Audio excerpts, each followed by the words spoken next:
Singular পরে বসবে, অর্থাৎ হি, শি, ইট, অথবা এখান থেকে আমরা একটা নাম যদি দিই আরিফ, তাহলে তার ক্ষেত্রেও আমরা কি বসাবো? ইস বসাবো। Welcome back our new videos. I hope your all fit and fine and you are practicing every single day. আমাদের আজকের নতুন ভিডিওতে সবাইকে স্বাগতম জানাচ্ছি। আমাদের 15 দিনের সিরিজে আজকে হচ্ছে 3 নম্বর ভিডিও। আজকে আমরা আলোচনা করব এম, ইজ আর কোন কোন সাবজেক্টের সাথে ব্যবহৃত হয়। এখন আমরা সাবজেক্ট যদি চিনতে চাই তাহলে আমাদের একটা বিষয় ফার্স্ট অফ অল জানতে হবে, সেটা হচ্ছে পার্সন। পার্সন অর্থ হচ্ছে ব্যক্তি। এখন আমরা কোন ব্যক্তি সেটা নিয়ে আলোচনা করব এবং পার্সনের বিভিন্ন টাইপ থাকে সেগুলো আলোচনা করব। এখনও পর্যন্ত যারা আমাদের চ্যানেলটি সাবস্ক্রাইব করেনি সাবস্ক্রাইব করে দিবেন, এবং যাতে পরবর্তী ভিডিওগুলো সবার আগে তোমার কাছে পৌঁছায় এবং তুমি সবার আগে শিখতে পারো। এখন পার্সন অর্থ হচ্ছে ব্যক্তি। আমি বাংলা কম লিখব কারণ আমরা ইংরেজি শিখতে হয়, তাহলেই সহজে শেখা যায়। এখন কথা হচ্ছে পার্সন, আমরা কোন কোন উপায়ে আমরা পার্সন চিনব এবং পার্সন কয় প্রকার।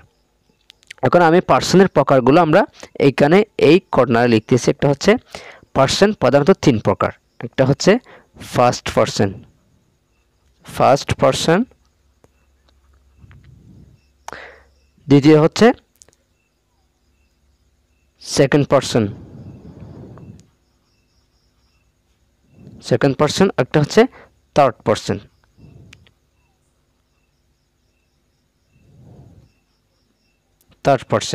এই first person, second person, third person, এই আমরা 3টে প্রকার একটি পার্সনের ক্ষেত্রে আমরা দেখতে পারবো। কোনো একটা কাজ হয়তো ফার্স্ট পার্সনে করবে, নয়তোবা সেকেন্ড পার্সনে করবে, নয়তোবা থার্ড পার্সনে করবে। এই 3 জন ছাড়া আর কেউ করবে না। সেই ক্ষেত্রে আমরা এই পার্সনগুলোকে আমরা 2 ভাগে ভাগ করতে পারি। একটা হচ্ছে সিঙ্গুলার, আর একটা হচ্ছে প্লুরাল।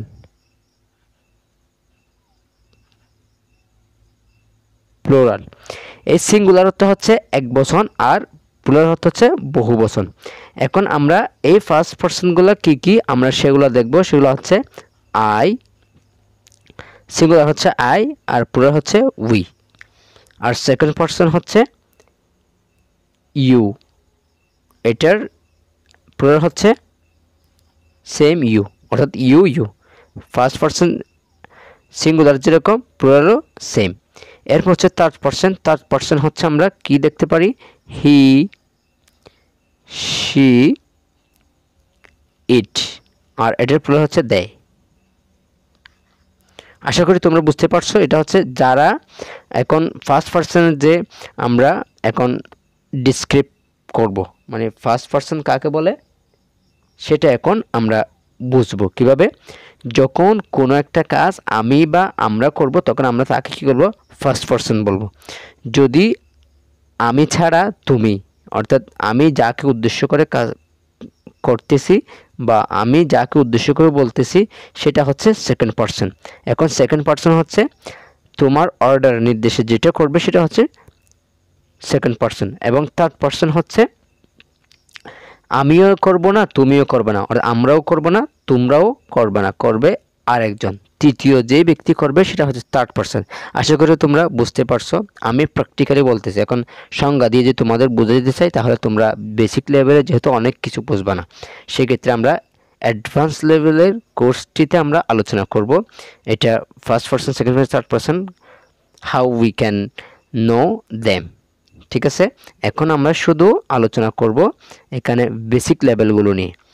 এখন এম, ইজ আর কোথায় বসবে সেটা আমরা দেখব। এখন কথা হচ্ছে এম, ইজ আর হচ্ছে এগুলা অক্সিলারি ভার্ব। এগুলা হচ্ছে এখানে কোন টেন্সের ক্ষেত্রে অথবা কোনো একটা বিষয় নির্দেশ করার জন্য অথবা অবস্থান বর্ণনা করার জন্য আমরা এম, ইজ আর ইউজ করতে পারি।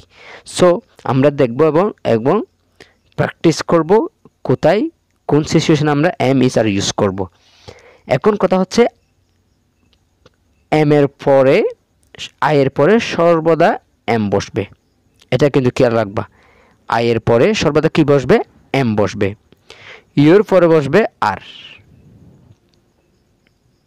তারপর থার্ড পারসন সিঙ্গুলার পরে বসবে, অর্থাৎ হি শি ইট, অথবা এখান থেকে আমরা একটা নাম যদি দিই আরিফ, তাহলে তার ক্ষেত্রে আমরা কি বসাবো? ইস বসাবো। তারপর উই এর ক্ষেত্রে বসাবো আমরা আর।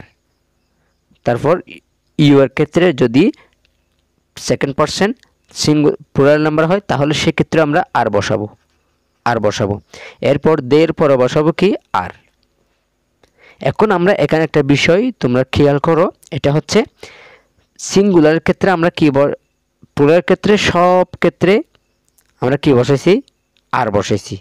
শুধুমাত্র ফার্স্ট পারসন সিঙ্গুলার ক্ষেত্রে এম এবং থার্ড পারসন সিঙ্গুলার ক্ষেত্রে ইস ব্যবহার করা হয়, আর বাকি সবগুলোতে কি ব্যবহার হয়? আর ব্যবহার করা হয়। আশা করি তোমরা বুঝতে পারছো।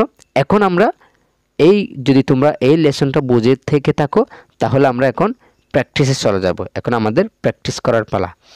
সো আমরা কিভাবে প্র্যাকটিস করতে পারি? এখন আমি এখানে শুধুমাত্র 5টা অথবা 6টা তোমাদের সেন্টেন্স দিব। এই সেন্টেন্সগুলো তোমরা কমপক্ষে 20 বার এর উপর পড়বা এবং কয়েকবার লিখলে তোমরা সহজে হয়তো বুঝতে পারবা। 1 নম্বর সেন্টেন্স যেটা দেব সেটা হচ্ছে I am a student. I am a student, অর্থাৎ আই এর পরে কি বসছে? এম বসছে। এটা বোঝার জন্য আমরা এই সেন্টেন্সটা ব্যবহার করব।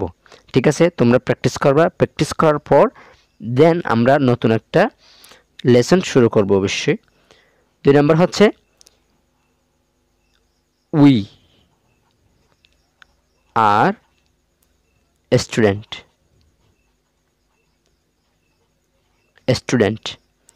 তারপর 3 নম্বর যেটা দেব সেটা হচ্ছে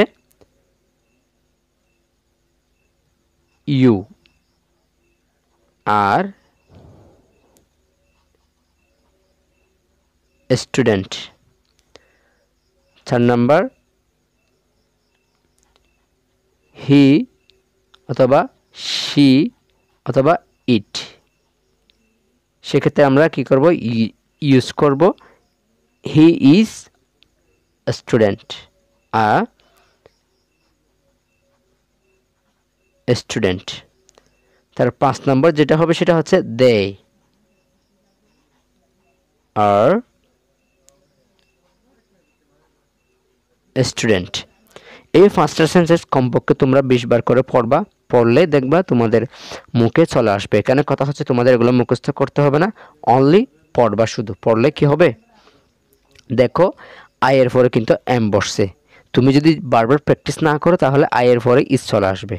তাহলে যদি তোমাদের ফার্স্ট অফ অল যেটা প্র্যাকটিস করবে সেটা হচ্ছে আই এম, ইউ আর। তাহলে আমার সাথে একটু প্র্যাকটিস করো, তোমরা পারো কিনা দেখি। I am a student, I am a student, I am a student. You are a student, you are a student, you are student. তারপর আছে কি we are a student, we are a student, we are a student। হি অথবা she it, আমরা এখান থেকে কোনো একটা বলবো। he is a student, she is a student, it is a student। তাহলে ইটের পরে ইজ বসে, কিন্তু স্টুডেন্টটা হয়তো আমরা একজন তো একটি পেন তো কখনো কি হতে পারে না, স্টুডেন্ট হতে পারে না। তারপরে আমরা প্র্যাকটিস ক্ষেত্রে আমরা এটা বলবো, যদিও বা ভুল হয় পরে আমরা এটা ঠিক করে নিব। ঠিক আছে, দে আর স্টুডেন্ট, এইটার পরে বসবে দে আর স্টুডেন্ট। আশা করি তোমরা বুঝতেই পারছো এম ইজ আর কোথায় ইউজ হবে। আর কথা হচ্ছে তোমাদের এই রুলগুলো হয়তো মনেও থাকবে না, কিন্তু তোমাদের অবশ্যই প্র্যাকটিস করতে হবে। যেহেতু তোমরা ইংরেজি শিখবে বলে নিজেকে প্রতিজ্ঞাবদ্ধ করেছো, সেক্ষেত্রে you have to practice everyday and you have to hard worker to learn English. So আজকে এতটুকু, তোমরা সবাই প্র্যাকটিস করবা। দেন যদি ভিডিওটি ভালো লাগে তাহলে চ্যানেলটি সাবস্ক্রাইব করবা এবং বেল আইকনটি বাজায় দিবা, যাতে পরবর্তী ভিডিওটি তোমার কাছে সবার আগে পৌঁছে যায়।